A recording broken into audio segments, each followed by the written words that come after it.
Hello, my name is Annika Lundqvist. I'm the founder of Pedestrian Space, which is an NGO and platform dedicated to communication, advocacy, media, and research about issues of sustainable urbanism broadly, also with a focus on walkability and urban resilience, basically quality of life living in cities. We have an international mindset at Pedestrian Space, but I'm often sharing about things that I'm directly experiencing in my own lived environments, and my own research as a PhD student focuses as well on issues of lived experience of residents of cities across the world. My networking and engagement is global, and it is with that spirit that I began to develop the Sustainable Urbanism and Planetary Health curriculum. The Sustainable Urbanism and Planetary Health curriculum is designed to be transdisciplinary, welcoming students of various disciplines and practitioners and researchers. It is place-based. As I love to say, the curriculum comes alive according to the local context. Importantly, it's community engaged, whether the curriculum is based at a university setting, a school setting. It is designed to be also engaged with community actors. And it's about active learning. This is not a curriculum for top-down approach. This is a curriculum for high levels of interaction and also of physically movement, literally, and learning through engaging with the community. I began to develop this curriculum with the goal to have different models available for different age groups. So we are developing age-appropriate modules for primary and secondary school students, K through 12. Age-appropriate meaning there are modules for K through 3, 4 through 6, high school. Obviously, how we discuss these issues with a 6-year-old versus a 16-year-old might differ.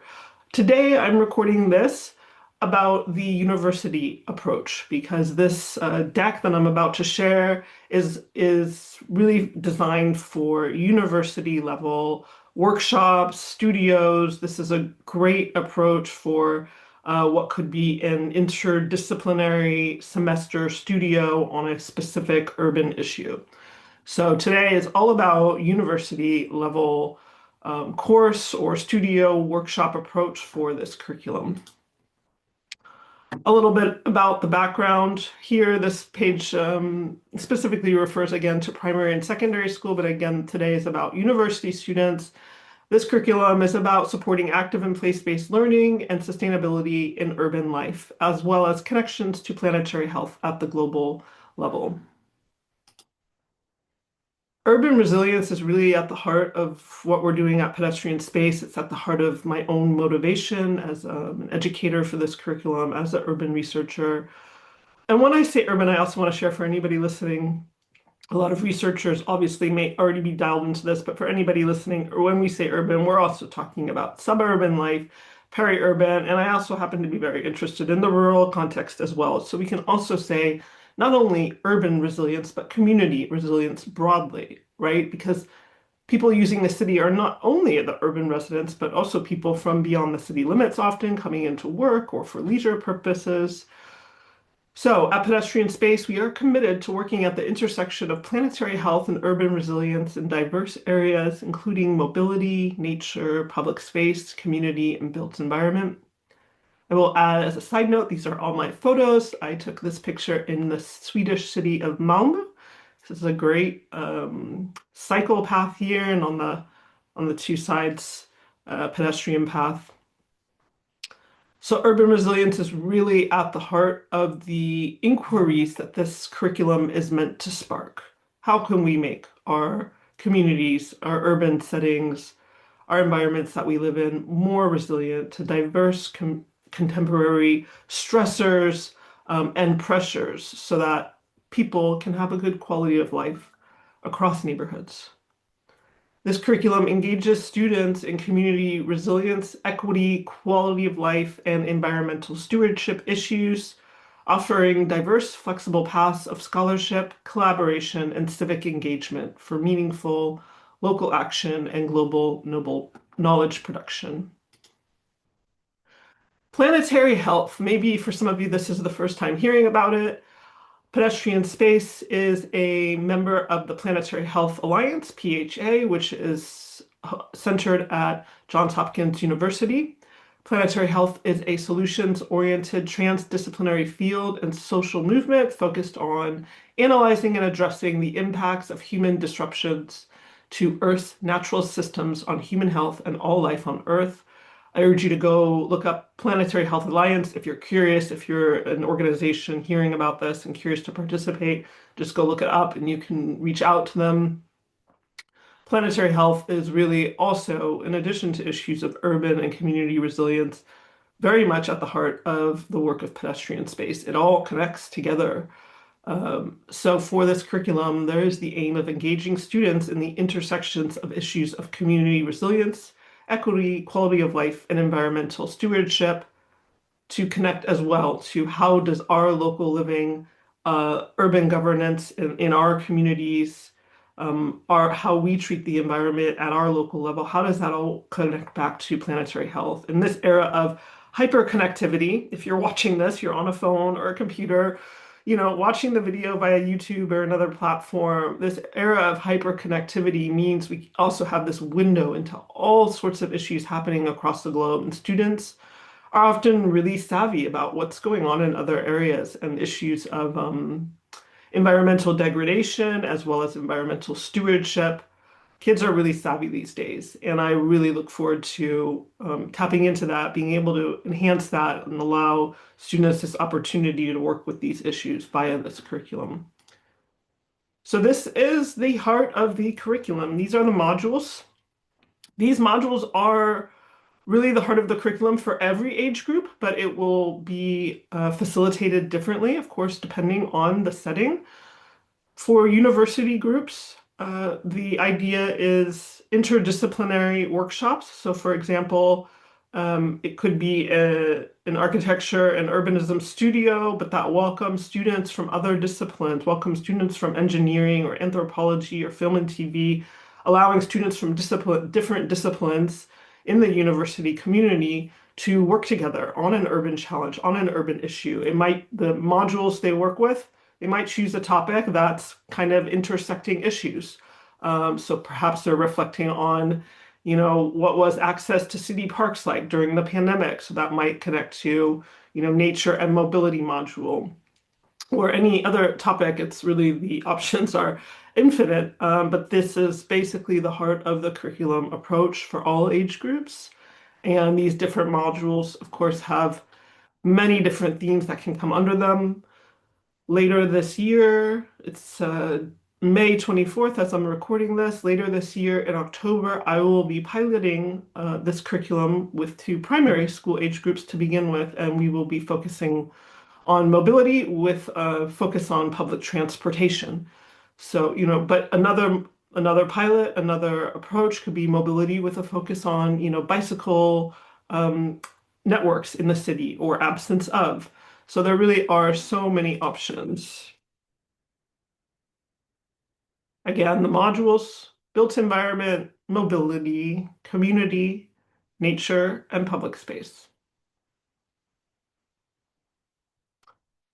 Urban challenges are also the heart of this curriculum. They set up the inquiry for the projects that students will work on. Via engagement with the various sustainable urbanism modules, the 5 that I just talked about, challenges in the urban context can be explored in a project-based approach, empowering students to examine a local issue and strategize solutions. This is really super rich for the university approach because obviously students at the university level can take this. They can really tackle a more complex issue and in interdisciplinary groups develop different solutions. So I have here just some examples. I'm sure those of you watching can think of many more, but for example, what is the situation with access to affordable and convenient public transportation in a city? This interdisciplinary group can have students from economy, urban studies, engineering, all working on that topic. And what's meant to be very unique about this too is how will that interdisciplinary work together create a solution that has so many disciplinary lenses wrapped into it and so many angles and solutions. Or other ideas. What is the situation with access to local and regional healthy food? This could also include field trips the students make to local food providers, to local farms on the periphery of the city, looking, examining at what is the local and regional food system? How resilient is our community if we experience the shock of another more serious pandemic, war, etc.? What is our local and regional food system? What is it all about? Access to well-maintained and safe local parks. I am personally a huge fan of the urban nature, city parks topic, so I will really love to see that topic. Green space for well-being, not just for humans, but also quality of life for other species. Thinking about the city not from this human-centric standpoint, but realizing we share that space with many other species. And of course, I started pedestrian space with walkability, the ease with which you can move in your community by foot, at the heart of everything. So, of course, projects that look at issues of walkability, moving by foot, but also bicycling, as well as other movement, wheelchair access, moving by stroller. Of course, that will be really interesting. And connecting it to these other themes. For example, walkability as connects to community building, walkability in nature, issues of tree canopy and rising urban heat. These are all valid issues that can be explored by this curriculum. Of course, the challenges identified and explored will be dependent on local context. This is absolutely not a cookie cutter approach. That would make no sense. This is absolutely approach for which the groups look at their local context and look at these issues and decide how to adapt it. And the empowerment of youth-led analysis and dialogue on these issues is meant to serve to benefit the greater community. So as I've emphasized, of course, this is a place-based approach, which means that it comes alive according to the local context and by approaches that are geographically, socially, and culturally appropriate, as well as meaningful local community engaged partnerships. I love to talk about inclusion. It's trending, but also for me, very real, very important. Even if it's not trending, I would be talking about it. I live this as a mother who's been navigating special education systems for my own child and within our own family, but also as an educator who's worked in a lot of settings where I worked directly with kids with various special education needs. I worked in various special education settings, and I came to learn over the years I really love it. And for me, it's really important to look at how children who are often not accommodated in mainstream settings for so many reasons can be better included to not only survive in the classroom, to not only survive in an educational setting, but to also thrive. So this here picture I took at a garden workshop I facilitated at a preschool. I love the idea of getting out of the classroom, um, four walls and having these engaged experience with students. And for the university level, this is also valid. There's many students at the university level who also have neurodivergent issues, other special education needs. So thinking about how students thrive in the university classroom setting or are struggling. Also, who's not being accommodated in the university setting, who didn't make it there for various reasons of lack of accommodation. So I really always include inclusion. It's just how I operate for thinking about these things. It can never be exclusive, but very honestly, inclusion is not something, you can check your boxes off and then just be set. It's a life path. It means always being flexible, looking at where you need to adapt. So this is a very, for me, challenging topic, but one I can never ignore. It's always on the table. So I really look forward to keeping this at the center of focus as we further develop the curriculum as well as launch it.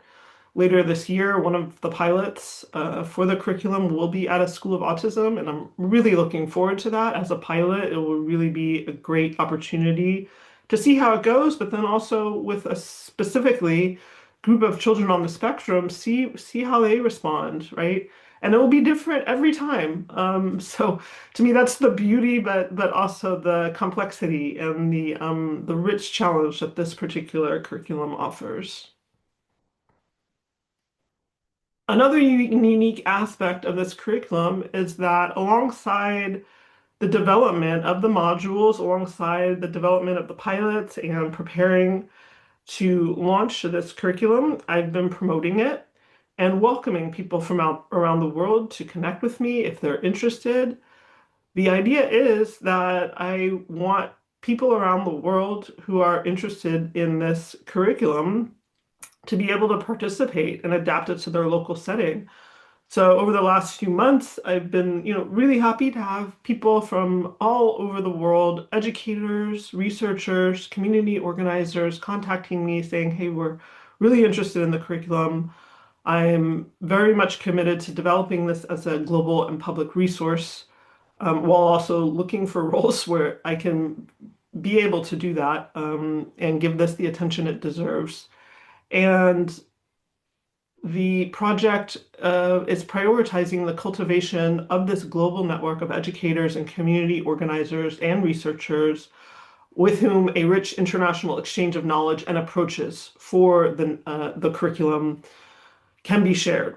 So we're developing this curriculum, we're launching the curriculum, but we're also prioritizing the development of this global network. So that, for example, if we have an educator in North America and an educator in Asia who are working on a similar module and would like a classroom exchange or a university level group exchange, we have that network developing. So for me, this is really so exciting. If you know me, you know I like international networking and exchange, and the response already to the curriculum. I've only been really soft promoting it these past few years across platforms. The response has been really neat. Obviously, there's people that are already doing this, have been doing these types of approaches for years. It's really cool to look around at examples of place-based learning, project-based learning, sustainability education. There are so many examples to look at across the world. And I love the future I'm creating for myself, the present and the future, to now do this and start to connect with more people who are working on such approaches. I know I feel enriched developing this and preparing to launch it. And in my own experiences as an educator, using some of these techniques in the classroom, using some of these approaches, I see how children love it, fellow educators love it, university students can absolutely love it. So I'm available for university led workshops or studio approaches, also remotely, as a guest lecturer to facilitate such situations and workshops. So yeah, we will be launching this curriculum again through age-appropriate models from preschool all the way through university and also community engaged approaches. This curriculum absolutely will be a beautiful fit for community organized approaches. Here's a picture of me at a preschool doing a mobility workshop. So it's really exciting for me to think about how, we bring these topics to different age groups, but also demographics, to different settings. So as I write here, as the founder and facilitator of this curriculum, I bring my background as a researcher specializing in urban resilience to the program's development and implementation.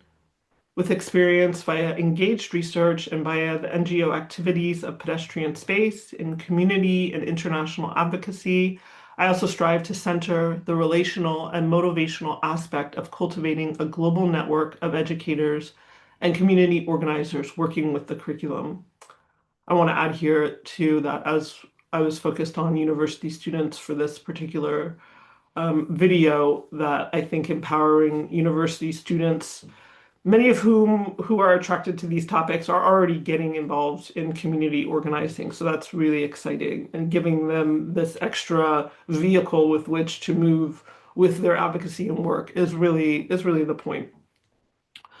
So having worked in diverse educational settings and with students of all ages and specific needs, I really bring a passion and a curiosity for engaging students in learning and life.